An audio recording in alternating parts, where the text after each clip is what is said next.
What's going on, guys? It's Nick here, back in the video. It's time to release my running back rankings. We're going tier by tier, top 36 running backs, half PPR scoring. If you want the other scoring formats, look on the website, thefantasyfootballadvice.com. We'll also kind of talk about how things may change in different formats. So, tier 1, I feel like everyone's going to have the same. If you did feel like putting Christian McCaffrey in a tier of his own, I think that would be fine.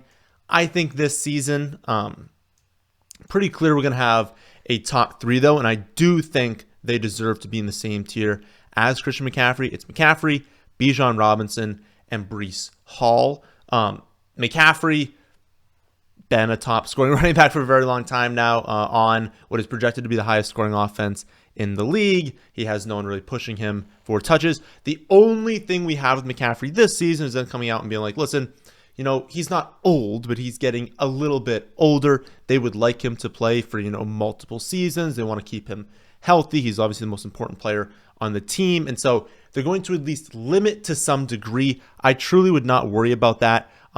Does that give you an out to say maybe in full PPR you want to go CeeDee Lamb at the 101? Maybe, but I would still say McCaffrey, unless we switch into like a 3 wide receiver format, unless we're switching it up into different formats that favor wide receiver a lot more. McCaffrey is the 101.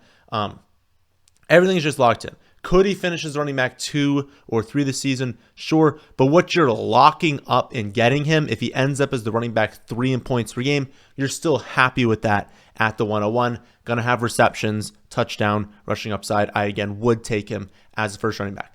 After McCaffrey, you've got Bijan. And this between Bijan and Breece Hall, I don't remember if I did a specific video on it, but we've kind of talked about it at times. I think this is like an up to you thing. If you're sitting there in half PPR, they both go in that general pick, like 3 through 6 range, kind of is where they're going to probably come off the board this season. I would be fine with either one of them. So if you have a take that, Breece Hall is going to be the next McCaffrey, that the receptions aren't going to dip from last season, that, the Jets are going to be an insanely efficient offense, that they're going to have, they have, probably the best, or at least like a top 3 defense in the NFL. If they're going to be, efficient on defense, limiting teams, and they're an offense, if they're going to be winning games, using him a ton, maybe it does turn out that he has, 25 more touches than the next best player of the season because they're always winning games up late. He's scoring a ton of touchdowns because they're actually scoring touchdowns this season. That is an out that could happen. If you believe in Breece Hall, totally fine putting him at 2 again. I'd put these guys 2 and 3. I just have Bijan at 2, just because I think the elevation that we're going to have from this Falcons offense is I don't know that people are fully taking into account that they're hitting on every level of upgrade, right? They're going from terrible quarterback play and terrible coaching to really strong quarterback play and really strong coaching. They also have the easiest schedule in the NFL. So even if you think the Jets end up being better, the Falcons are just going to have a lot of games this season where maybe they're not as good as the Jets, but their opponents are so easy, they're going to be up a lot late in games. We've got them talking about basically using Bijan Robinson like Christian McCaffrey. If I had to bet who's going to have more touches between Bijan and Breece Hall, I just think Bijan is a better lock for more touches. But again, the projections are off by 1 or 2 points. You kind of flip-flop them around. I do not think you're going to, unless we have an injury, I don't think you're going to lose your lead because of that decision. I think all of these top 3 are going to be fantastic, and it's their only case for not producing really well would be through injury. But again, if you want to mix it around, I'm fine doing that. Then we drop down into a mini tier. These players typically go late first round into the early second round in a redraft league. On Underdog, we're looking at 1-2 turn for Gibbs. Jonathan Taylor is up next. He goes closer to pick 15 or 16 on Underdog, and then Saquon goes closer to pick 20, 21, 22 sort of range. But again, in redraft leagues, we're looking at the 1-2 turn in most formats for all 3 of these players. And I really like that ranking. You guys know, I love the Lions this season. 14 of their 17 games this season are going to come in a dome. We know that this team is phenomenal indoors just because of how their offense is indoors. Kind of just dome games help quick, explosive players, like people who, dome games just help scoring in general, but it helps players more that have that like short area quickness, not as much like Derrick Henry. Derrick Henry is better in a dome game just because maybe like there's more points in the game, more chance for touchdowns, but a player like Jahmyr Gibbs has an even bigger increase in a dome game just because it helps being that like quick, shifty player indoors. But it's just like a great situation for him going into year 2. We're expecting the touches to increase. We saw late last season the touches were increasing, and just the upside that we have here from Jahmyr Gibbs is phenomenal. I don't think he deserves to be in that top tier because like if he hits his ceiling, it kind of seems like he's in the range of McCaffrey, Bijan, Breece Hall, and that their ceiling is like breaking scoring. I don't know that Gibbs' ceiling to like break fantasy scoring unless there's an injury to David Montgomery. And we kind of, if we're in this range, we want players to be able to hit their ceiling without any sort of injury. I just think he's so locked in with the points, so locked in with the receptions. That's a big thing he has over Jonathan Taylor, is a significantly higher floor and ceiling for receptions. And look at last season. He scored like 10 touchdowns last year. Like, he's still going to be fantastic with touchdowns, and that was with being in like a limited role for times last season. The role is going to increase this year. I love Jahmyr Gibbs. He's a rock solid pick at that turn. And again, this is a season where like people love wide receivers. People are in love with taking wide receiver early this season because it worked last year, and everyone just works off of what worked the previous year. And I understand that, you know, running back scoring has been down, but that doesn't always have the impact that people think. People hear, okay, running back scoring's down, there's less feature backs, and so I want to favor wide receiver. And in a vacuum, it's like, yes, that does kind of lend itself to saying there's more wide receivers that are going to be viable. But what it also means is we could see a situation where there are only 5 running backs that are like leading fantasy scoring by a lot, and it's incredibly valuable to have them. I mean, think about when we've had a season where, remember back in the day when it was like Le'Veon Bell and David Montgomery, right? And they were just crushing every single week. In DFS, it was like, put those 2 in your lineup and then figure out the rest, right? Even though, no matter what they cost. And in fantasy, it was like, if you didn't have one of those 2, you probably weren't going to win because they were outscoring everyone by so many points every week. It's like, if you get into situations like that, where Jonathan Taylor has, 2,000 yards, Saquon Barkley has 2,000 yards, and throwing on 15 touchdowns, and you're going up against teams that have, Ken Walker and Alvin Kamara, but those guys are scoring like 7-8 less points per game, and you were able to get these guys in round 2, it lends itself to really high ceiling. So I understand and want for wide receivers early. I still think, especially these 6 are so locked in, they're absolutely going to need an injury to not have phenomenal seasons. And I think where you're getting every single one of them, like all 6 of them, I think it makes them all great picks. But again, Jonathan Taylor, I think the Colts going to be awesome. The Colts going to be top 3 in plays. We love that, right? They're going to run no huddle a ton. They're going to play fast. Love that for fantasy scoring because more plays equals more fantasy points. He is the clear lead. Like, everything is going to flow through him on the ground.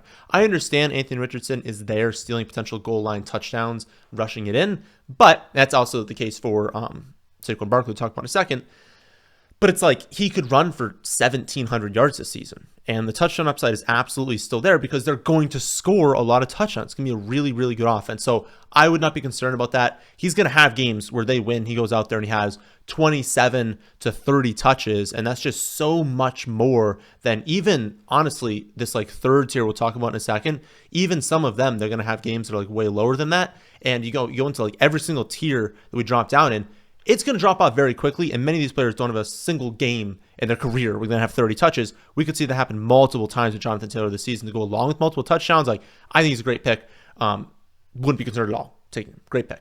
And then the last player on this tier, again, Saquon Barkley, joining the Eagles this season. I get people's concern. Well, Jalen Hurts had 15 rushing touchdowns last season. They have the tush push now, and it's like every time they get inside the 1, that would be the running back's role, but now is it going to be Jalen Hurts still? One thing with that is potentially with Kelsey retiring, maybe they're less effective and they want to use Saquon Barkley, or maybe they just find out they're like, you know what, Saquon Barkley is really, really good. He's better than what we've had in the past at running backs at the goal line. Maybe we just kind of like mix in the tush push along with using him, and we're just hyper efficient near the goal line. It's also a great team. They also have Kellen Moore now running things. Debatable whether he's actually like that great of a coach, but what's not debatable is they're going to play fast. They're going to throw the ball. Both really favor Saquon Barkley. Whenever fast offenses, it just elevates floor and ceiling because we know they're not going to run into as many games where the volume is low. And that kills you in fantasy is when you run into these games where you have like 50 plays on offense. It's like you better have, a 50% touch share, and we're taking you in like round 1 or round 2. When you run, closer to 70 plays in a game, it's like, all right, like now we don't need the touch share to be as high. There's so many plays to go around, and also that increases volume for not only touches, but in yardage as well. But I just think, again, Saquon's so locked in. Clearly the best running back they have on this roster. It's a great team. It's a good offensive line. They're going to score a ton of points. We'll be using the receiving game. Like, they brought him in because they wanted to feature him, right? This was a luxury pickup for them because they were good in a lot of other spots. And like, you know what? This would make us really good is if we take this guy, we feature him on the ground. What are teams going to do to slow us down? I think they're going to be a great offense. Again, these 6 is going to be really, really good this season. Going into the next tier, like I talked about at the wide receiver position, which we did about a week ago, exactly a week ago.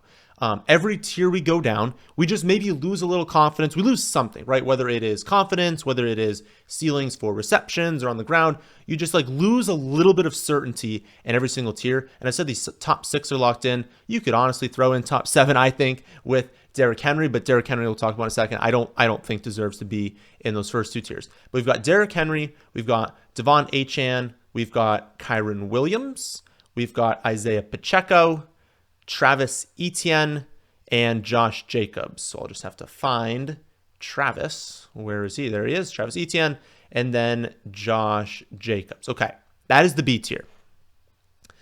Again, ceiling-wise, if you wanted to throw Derrick Henry into this A tier, I'd be fine doing that. I just think the receptions are what really hurts him. He could legitimately have 20 touchdowns this season. He could have, 1,700 rushing yards go along with it. But my fear is he could also have like 12 receptions. And if you've got, Jahmyr Gibbs in this first tier having like 80 receptions, that is a huge difference, even in half PPR scoring. But again, why I love Derrick Henry so much this season is he is the most game script dependent running back in NFL history. When he is on a team that is winning, he's like the best running back ever in fantasy. Like, that's how good he is. When he's on a team that's losing, I don't want to say he's an average running back in fantasy, but his stats are relatively average, right? It's like a running back 2 kind of level, maybe at times low end running back 2 production. And so when you take him from the Titans, you put him on Baltimore, the Ravens, they're going to win so many games this season. It's also a run-centric offense. They are phenomenal on the ground, so they produce running backs that are hyper-efficient. Imagine Derrick Henry in a hyper-efficient running offense that scores a ton of points.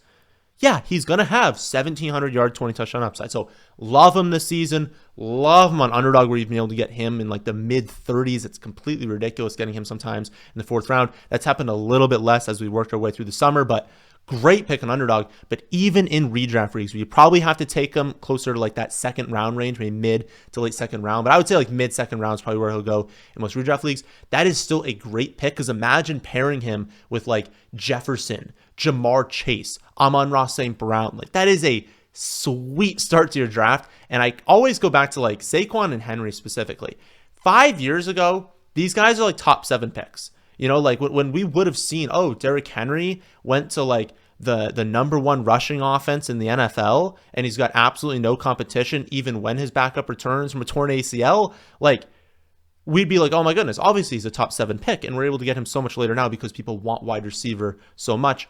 Great pick this season. After Henry, we've got Devon Achane. My only concern with Achane is the touches, right? Now, there's a lot of data out there on how efficient of a season he is, and no one thinks he's going to be as efficient. He had, 7 yards of carry last season? No one thinks he's going to be as efficient as he was last year, right? But he can reduce his efficiency a lot and still be hyperly efficient. It's also a great rushing offense. Mostert's coming off like 20 touchdowns. You shift a few of those over to Devon Achane. Or what if you had a Mostert injury? Oh my goodness, like the upside for Achane, he'd be like a top 3 running back. But what I keep going back to is like, there's been a lot of people who have posted a lot of things about how like, historically, when we've got these running backs that post as efficient of a season as Achane, it's easy to look at that and say, well, they're not going to repeat that. But what we've seen over time is that they don't repeat it, but players who are this efficient end up being good. Players who have his level of efficiency have almost a 100% success rate in being very good the next season. So I've seen enough of those data points to be like, listen, what do you think's going to happen? A player who's averaging like 7 yards a carry, think they're going to give him more or less touches? I mean, probably more, right? He's probably going to get more touches, because what is Miami going to do? Sit there and be like, I don't really love 7 yards a carry, right? Of course they love it. Of course he fits the system beautifully. He was a rookie last year too. He can, get healthier because he's, been in the NFL system a little bit more often. He's through training programs. Like, there's a lot to love with Devon Achane. I understand the hesitations, and I was way off him when he was going to Underdog, like in that like mid to late second round early this season. I was like, listen, that's just a little bit too early, because that also meant on a redraft league, he's being taken like the 1-2 turn. It was like, pump the brakes there. That's where we should be taking the Gibbs, Jonathan Taylor, Saquon Barkley's of the world. I think he's a tier lower because of that touch potential. But man, I mean, the upside in Devon Achane, like at this point, it is new ADP that's later. I wouldn't hesitate again. I would feel very confident in his upside this season. Kyren, after that, literally the only concern with Kyren is that they went out and they said, we want to draft his clone because we love him so much, right? And you kind of have mixed feelings about that, because you're like, okay, they clearly love Kyren. Everything they've said about Kyren is like, we want to get this kid touches. We only drafted Corum because we love Kyren so much. We wanted another one of him, and we needed someone we trust to keep him healthy because we love him so much. And it's like, you want your coach talking about you like that, So it's like, they still love him. They use him a lot. The foot injuries are a concern. He's historically just like kind of struggled with these foot injuries. And the concern is also like, Corum, I think, is good. And if, let's say, Kyren misses 3 weeks, right? And you're like, okay, he's going to come back and be the starter. Well, what if Corum just goes off in those 3 weeks? Like, what if he plays really well? And now they're like, you know what? He struggles to stay healthy. Talking about Kyren here. Corum's playing good. Why don't we just split him? Why don't we just go 1A, 1B, or like 2 1Bs basically? And we just say, both of you are good. Both of you are basically the same efficiency. We'll split you. Kyren was so good last season, not because he was hyperly efficient, but because he was getting a billion touches. He was playing like 95% of the snaps. If that goes down to 50%, like obviously he's going to be way less valuable in fantasy. So that's the concern. But the positive is, again, it's a great offense. And until we see otherwise, we have no reason to think that Corum's going to be just as good as Kyren. I know they drafted him as a clone. People draft busts all the time. Like, we miss on players. NFL teams miss on players. It could just turn out that Corum's not as good as they think. And all of a sudden you've got Kyren, who was the second most valuable running back in fantasy last season. Like, that would be insanely valuable to get where you're getting him right now. I picked him at pick 38 the other day. It's like, sometimes we're a little bit off being like, oh, the backup. We'll talk about this with Jacobs in a second. It's like, oh, the backup's definitely get these touches. Maybe, but we could also have a situation like Tank Bigsby last season. The Jaguars loved Bigsby. I thought Bigsby was good. Turns out he stinks, right? And so you have Etienne. Everyone thinks the backup's going to take the workload. Even the team thinks that. And then they try it. It doesn't work. And then you're like, oh, yeah, Travis Etienne's good. It's like, oh, yeah, Kyren's good. They've been telling us they love him. So don't hesitate too much, but have that in the back of your mind that from this point on, basically, it's like we have hesitation with some of these running backs. So there isn't out there for Kyren to bust. Isaiah Pacheco. Love him. I love Pacheco this season. I just love Kansas City. Like, I just feel like you got to leave a draft with a Kansas City player. Who you want, totally up to you. Whether you want to go after Mahomes, love him. You want to go after Pacheco, love him. Hollywood Brown. Those are probably my top 3 favorite, but like, figure out a way to leave every draft with a Kansas City Chiefs player, because like they were 14th in scoring last season. They've historically under Mahomes been like top 6, I believe, every season. I think if we go back to like 2017, right before he was taking over, they were like 7th, but they're going to be good. They're going to be like a top 5 offense this season. The explosiveness is coming back, and like if the scoring goes up, Pacheco's their lead back. Pacheco's their best running back. They're going to use him at the goal line. He's got significant touchdown upside. The receptions can go up without McKinnon. Like, he has a lot of upside this season if this offense can be as good as we think. And the floor, I don't really see a world without an injury where Pacheco isn't getting a decent amount of touches. So maybe his floor is that he's more of like a general running back 2. But for where you're getting him is like the 10th or 11th running back, sometimes 12th running back off boards. That would be fine as a floor when the ceiling is like he could be competing with Jonathan Taylor in scoring this season. So I love Pacheco. Probably doesn't have, the same ceiling as, the top, honestly, everyone before him. Everyone before him, I think Pacheco still has the lowest ceiling of anyone we talked about right now, but the floor is rock solid. I think his average production is really, really strong, so I'd love him as a pick. Travis Etienne, kind of talked about a second ago. They are sticking with him and Tank, though. Like, they're saying, okay, we think Tank is still good. I don't know. Maybe they didn't watch the film from last season. Like, Tank is not good, but they're sticking with him. They haven't brought anyone else in. Doesn't mean they're not going to, right? If Camp kind of plays out, Tank stinks. Could they be one of the teams that goes after, Damian Pierce? Could they be a team that goes after Javonte Williams if something were to happen there?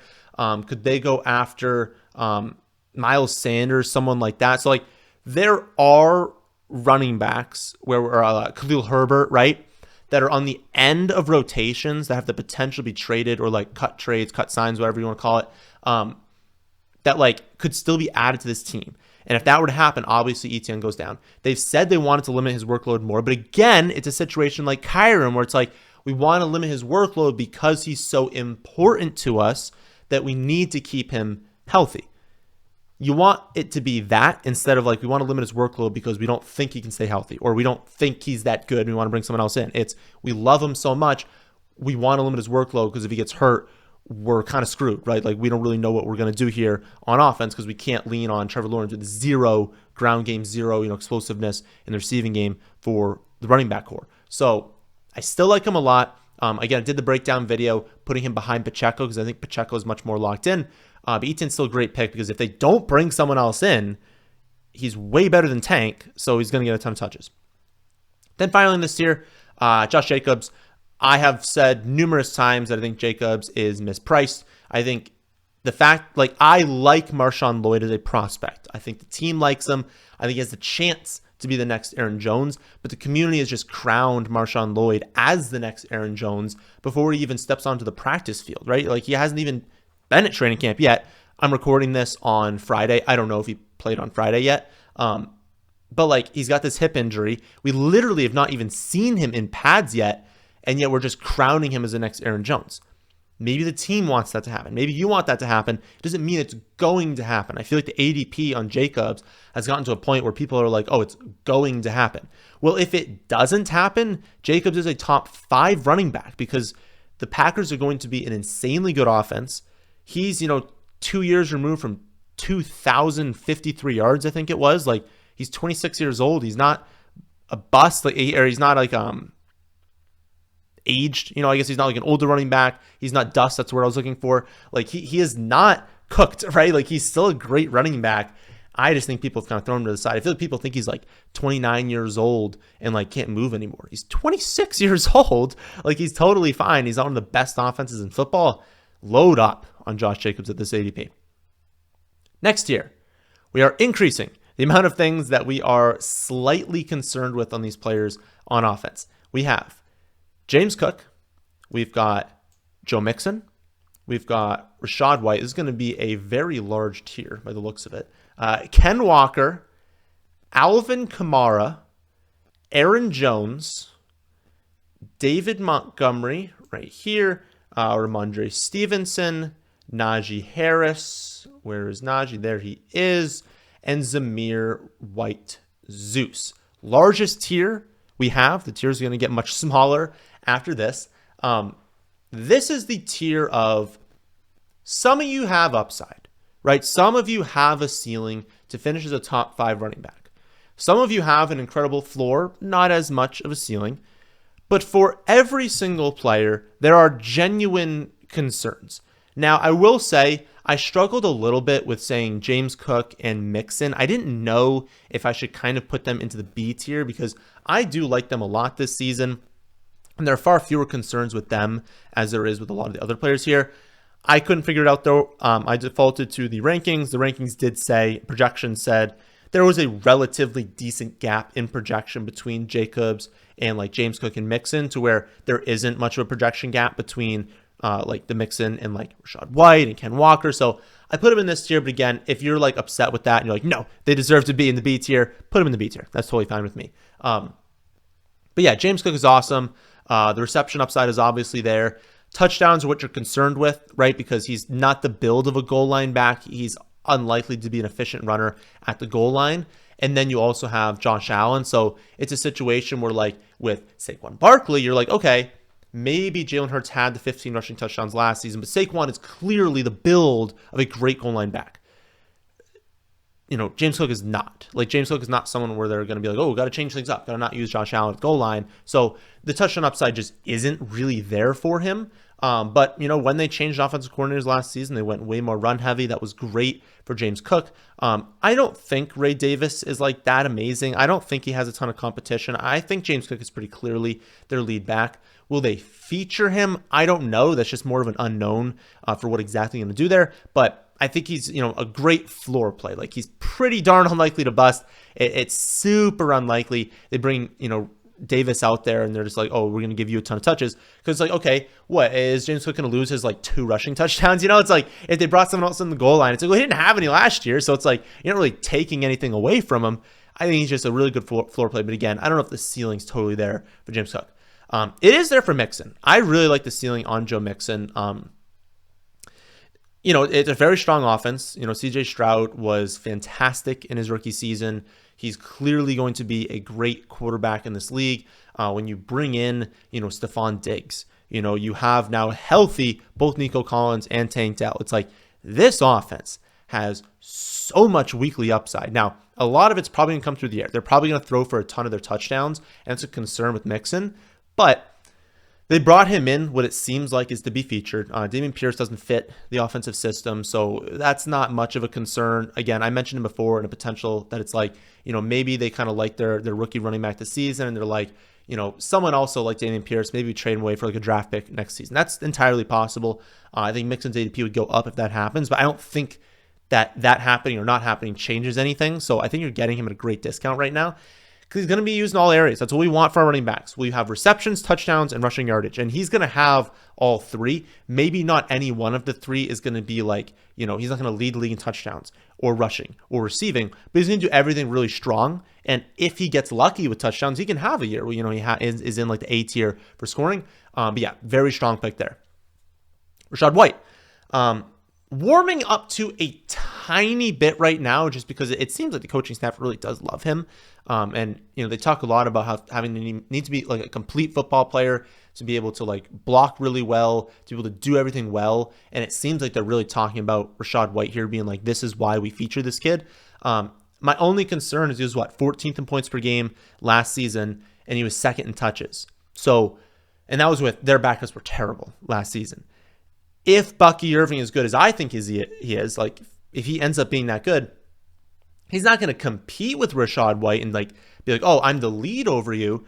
But there's easily a situation where he could just take a good chunk more touches than the backups had last year.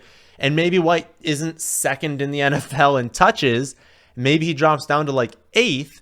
And if that happens, does he drop down to like, 20th in points per game? And now it's like, you're taking him in this spot, but he's more in this spot. And like, there's a lot of running backs that produce similar to lead to him. And it's like, you would have been better off, with a tight end or a quarterback that are really strong in this range. So that's my lean. It's not as much that I'm like, oh, gotta take, Walker, Kamara, Aaron Jones ahead of him.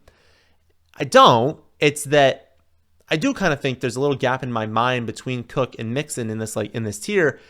And then you add in incredible tight ends, incredible quarterbacks, still really strong wide receivers, although I lean tight end quarterback in that range a little bit more. You start to get there and you're like, I really would prefer some of these other position players. So not as much against Rachaad White. It's just like ceiling wise. I mean, he's 14th in points per game, getting 2nd in touches. Is he going to have to be 1st in touches to get top 10 in points per game? That's a little scary, right? Because I don't think he's going to be number 1 in the NFL in touches this season. Ken Walker. Love him. Because I love the Seattle offense this season. I think they have a really high-end upside this season. I'm a little bit concerned, though. Like, Zach Charbonnet is clearly good. Like, I think Charbonnet is a great running back. I don't think he's going to push Ken Walker for, like, the lead role, but I think he's always going to be there. He's always going to take touches away. I think this offense is going to be a little bit more pass-heavy. I think that's still going to favor Ken Walker in terms of, like, maybe they use him in the receiving a little more, but also just, like, if they're scoring more touchdowns, it's a benefit for Ken Walker. But I think, he's just going to be a really strong pick in this range. He's not going to compete with these top tier for overall fantasy points because I don't think he's going to hit in all 3. I do think the receptions will be a little bit lower for him. And I think like touches wise, his ceiling with Charbonnet there is just simply not as high as some of these other featured running backs. But he's a very strong pick, a pick that, if he falls in drafts, I will not hesitate at all in drafting. I just will say, like, again, it's the quarterbacks, the tight ends in this range. It's like he doesn't inspire me to take him because he definitely always goes ahead of all these guys. Alvin Kamara up next. Warmed up to him a lot more recently. I was always on the train of like, he's not going to get 350 touches, right? Like he's not going to be, some huge feature back. They are going to use other running backs on the ground. And I was like, okay, well, if Kendre Miller is going to get a decent amount of touches on early downs, if Taysom Hill is going to be used on early downs, also in the receiving game, but then like when they get to the red zone, they're going to have packages for him. That is going to limit the upside of Alvin Kamara, who's also a year older, right? And we've seen drops in efficiency from him. Recently, it's been like, there are coaches coming out and literally saying like, if Kendre Miller cannot stay healthy, you're not going to make the team. And like, couldn't stay healthy last season, injured open camp. That's a problem. And you can't exactly take a strong workload if you just keep getting injured. And so I'm warming up to Kamara more, just being like, we got to move Kendre Miller back. We can't be taking him as early. And who else do they have?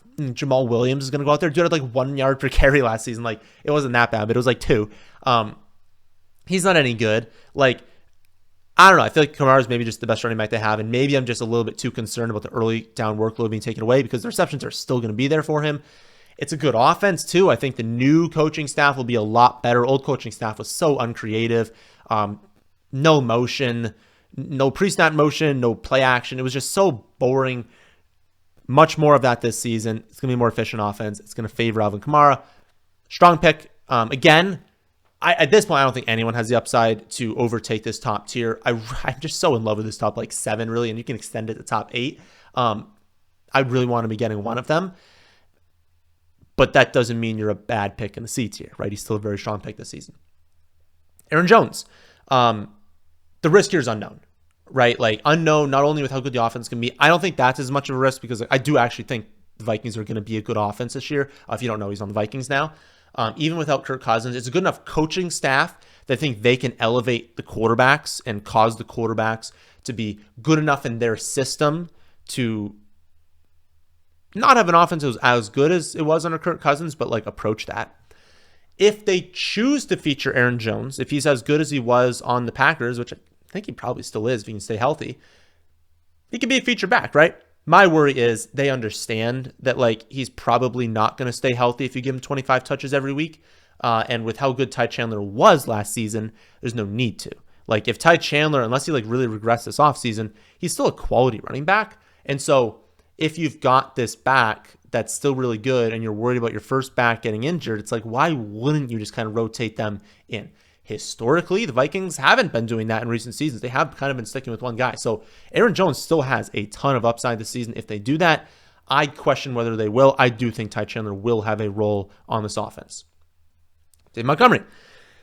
He's a similar pick to last season, just slightly worse, right? Because like Gibbs to open last year wasn't being involved as much, was being involved much, much more later in the season. I think you got to think that continues this year. So Dave Montgomery has no reception upside. The carries will be there. The touchdowns will be there. But he would need a Gibbs injury to have any sort of reception ceiling. And that can definitely hurt you if he goes out there and even has 17 carries in a week. You're like, nice. That's, a really high-end number.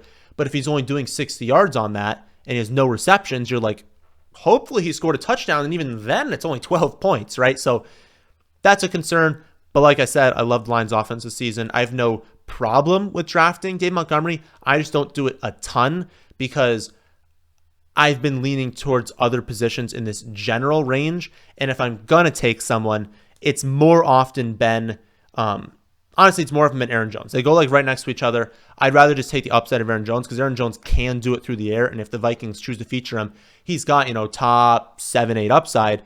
I just don't know that Montgomery has that in his range of outcomes. So a strong pick, probably going to return value, unlikely to exceed value, which is totally fine. I would say if you went risky, if you went really risky with your early picks and you're like, I just need something that's definitely going to work out, Montgomery's going to work out. So if you want him as a safe pick, go for that. I would just say you want to shoot for ceiling, especially in a redraft league. Like you don't really win your league on drafting a bunch of players who return value.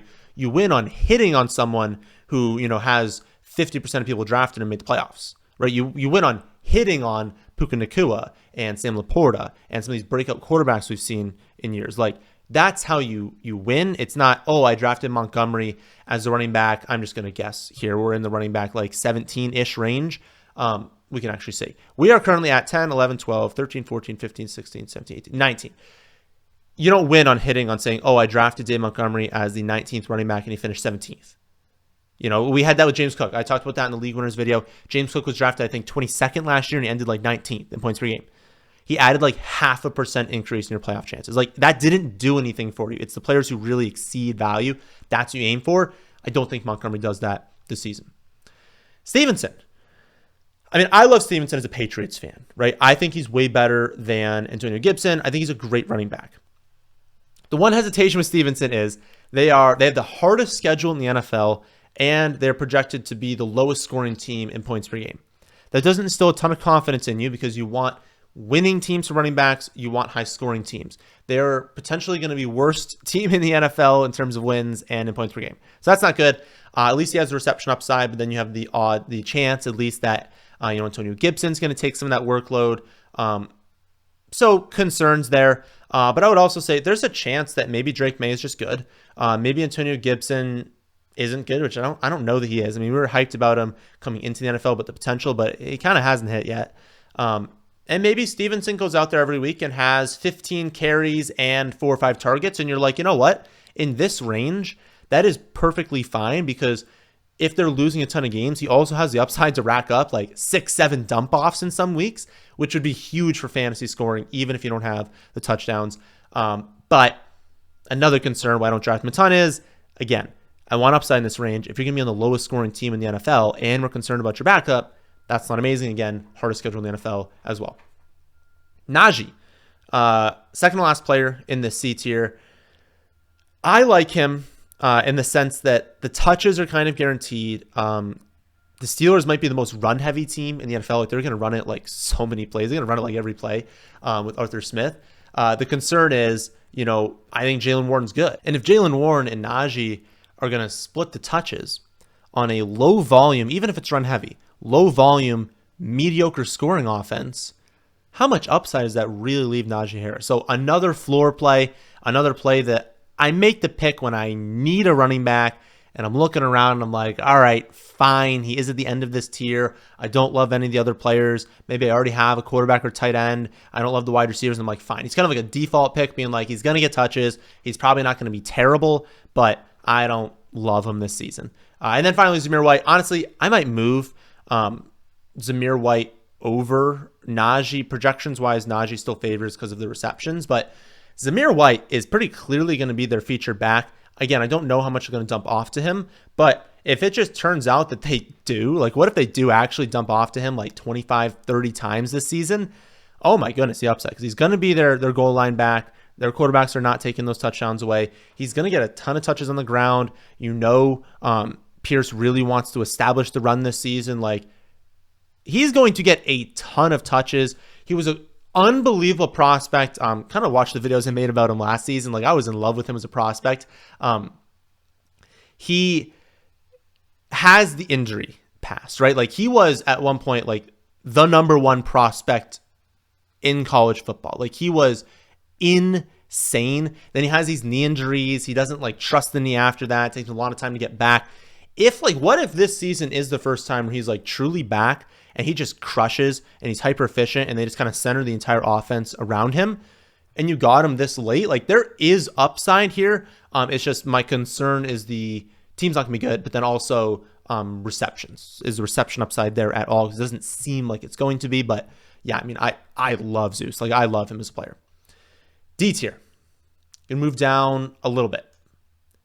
Jonathan Brooks, DeAndre Swift. We've got Jaylen Warren.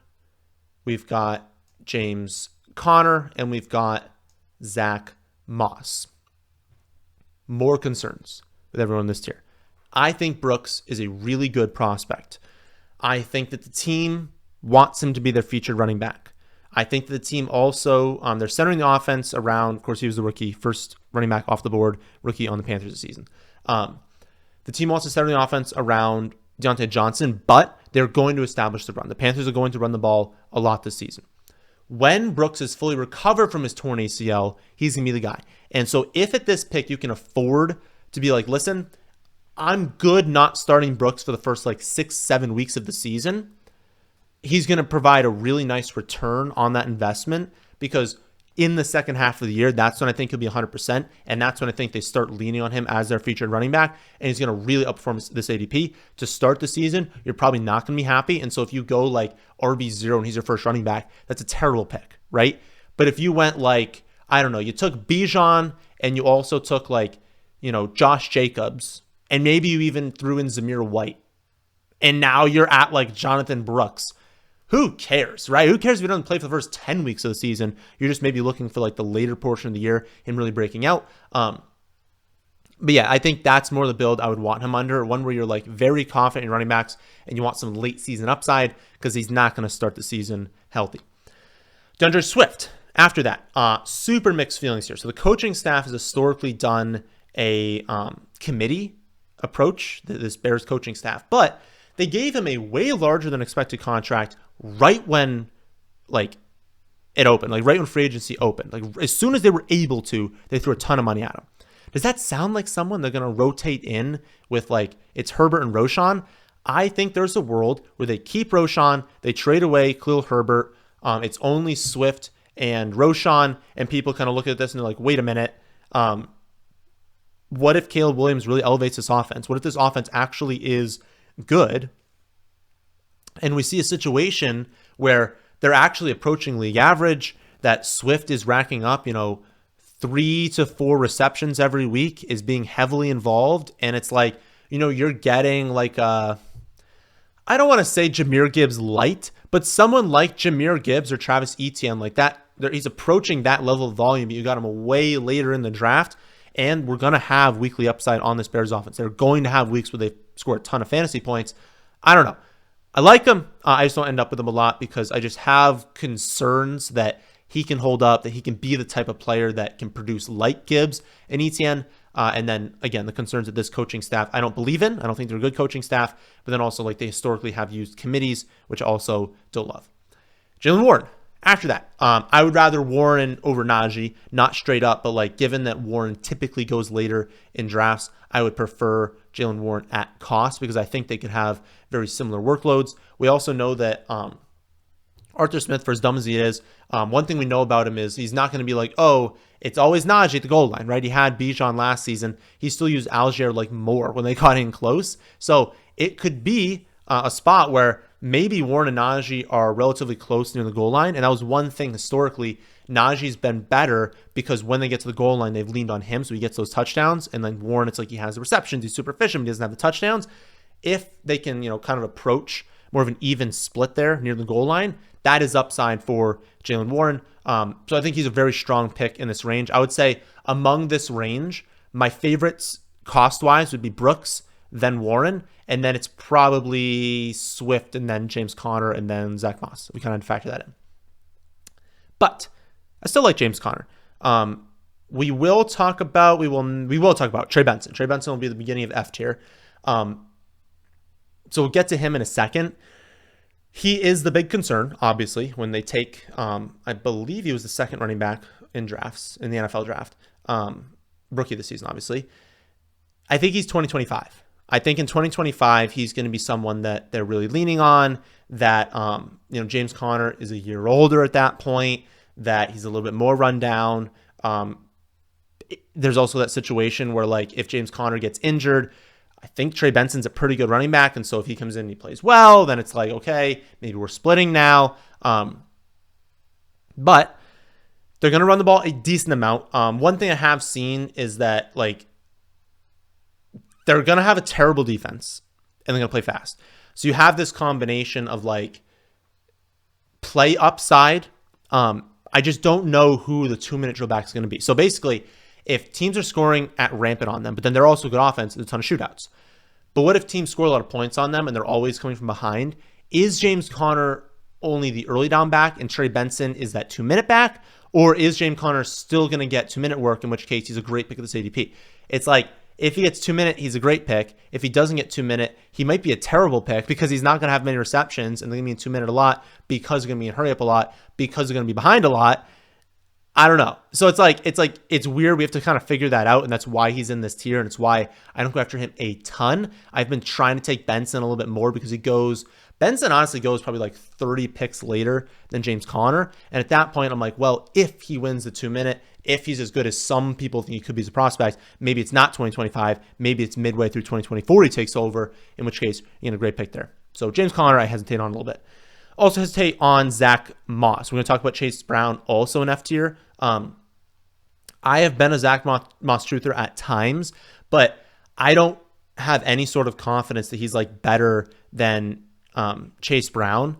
I think he probably is a little bit better, but I don't have confidence in that take. And for their ADPs to be as different as they are, even ranking them, you know, this different, it's I believe the ADP difference is also, it's around 30 to 35 picks. It might even be a little bit more than that. Listen, if I can wait 3 more rounds and take Chase Brown, when I think there's a difference between the two, but not a massive one, I would just prefer Chase Brown at cost because I truly just don't know who the lead back's going to be. E tier. Mostert, Tyjae Spears, Tony Pollard, and Devin Singletary. There's upside in this tier, right? Mostert just had 20 touchdowns. Tyjae Spears could be the running back 1 on this pass first offense and be good in the receiving game.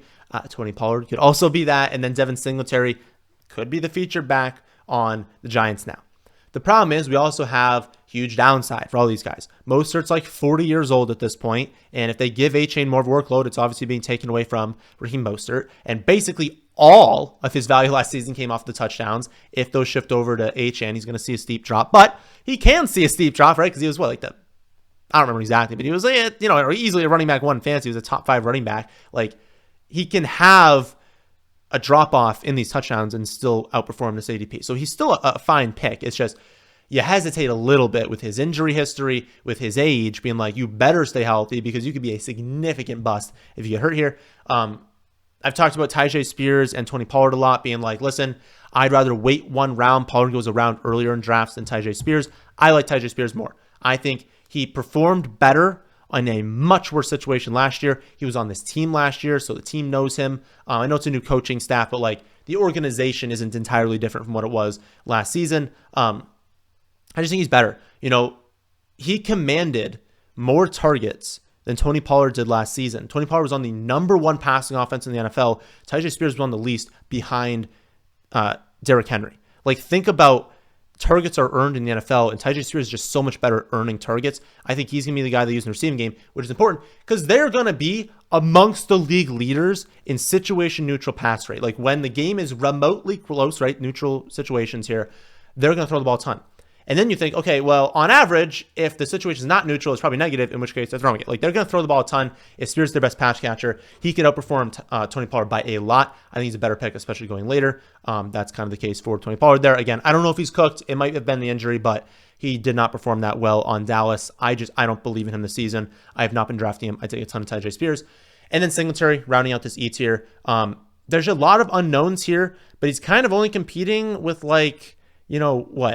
Eric Gray and Tyron Tracy Jr. And Tyron Tracy Jr. is a 6-year running back in college who played wide receiver for 4 years and then running back for 2 years. Like, there's a world where they look at it and they're like, okay, Singletary's is pretty clearly our best back. Like, we kind of have to give him like 17 touches a game. And if you're getting that this late, that's good. But it's a terrible offense. And there is a world where the reception upside is capped by Tyron Tracy and they use other running backs kind of mixed in on early down. So there's floor there as well.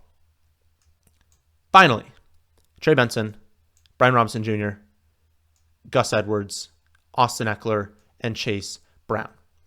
There's problems with everyone here, obviously. And many of these players just simply do not have any sort of ceiling. Benson's ceiling comes if there's a James Conner injury. Brian Robinson's ceiling comes, honestly, he'd need Eckler to get hurt. And even then, if Eckler got hurt and Brian Robinson was featured, then he'd have the upside. Gus Edwards, I mean, I've been behind ADP. This is behind ADP on Gus. I have my concerns. Gus, you basically are saying like, okay, I don't think Vidal is going to be the lead back. I don't think Dobbins can stay healthy. Gus by default gets a ton of touches. That's basically like the theory for Gus Edwards this season.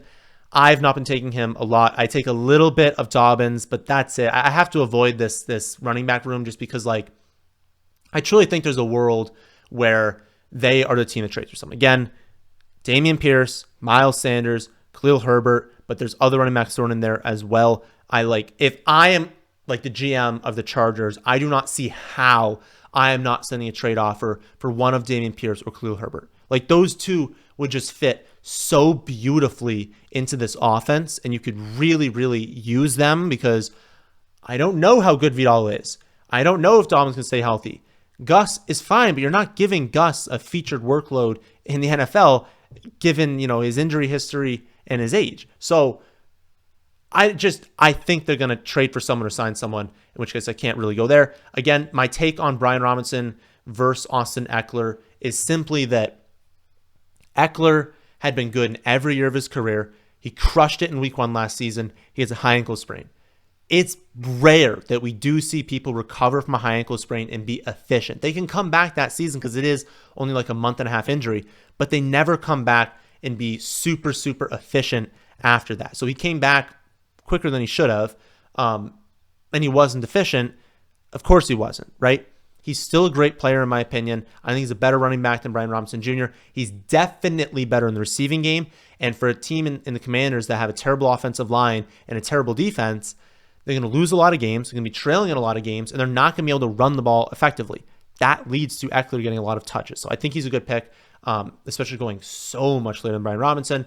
Again, I didn't talk about Trey Benson like a ton there, but I kind of talked about him with James Conner, just being like, if he wins 2-minute, I'm going to love it. But he really is like the beginning of these like elite handcuffs. Like, I don't know that you're going to trust him at all unless there's an injury to James Conner. And then Chase Brown talked about him a little bit with Zach Moss, just saying, I don't know who the number 1 running back on this team is going to be. I think there's a chance that Chase Brown, I'd say it's probably 60% chance it's Zach Moss, 40% is Chase Brown. But Chase Brown is definitely a more efficient running back. He has more weekly upside in terms of explosiveness. He's a more explosive running back. I think he's probably better in the receiving game. And so there's a world where he's definitely the more fantasy viable running back. I draft him more than I do Zach Moss. So those are the top 36 running backs in half PPR scoring this season. Again, if you want to see standard, you want to see full PPR, you want to see how these running backs mix in with other positions, see that all on my website, thefantasyfootballadvice.com. And if you want a cheaper way to get access to the rankings, all you have to do is sign up for your first Underdog account using promo code FFA, make a minimum $10 deposit. If you do that, you will get all of my redraft and Underdog rankings for free. I'll email you the following morning after you sign up with login information to the site. So really doesn't cost you anything if you want to do that, because you deposit, let's say you only deposit $10 on Underdog, they'll give you $5 as like a bonus. You have $15. You can enter 3 best ball drafts for the season. You're like, cool, now I'm in 3 more leagues that I don't have to like pay attention to during the season. I can just see how my team is doing. But you'll also get my rankings for free. So like the video if you guys watched this far. Please subscribe if you are new here. We're putting out free videos every single day. But that, my friends, is the end of this one, and thanks for watching.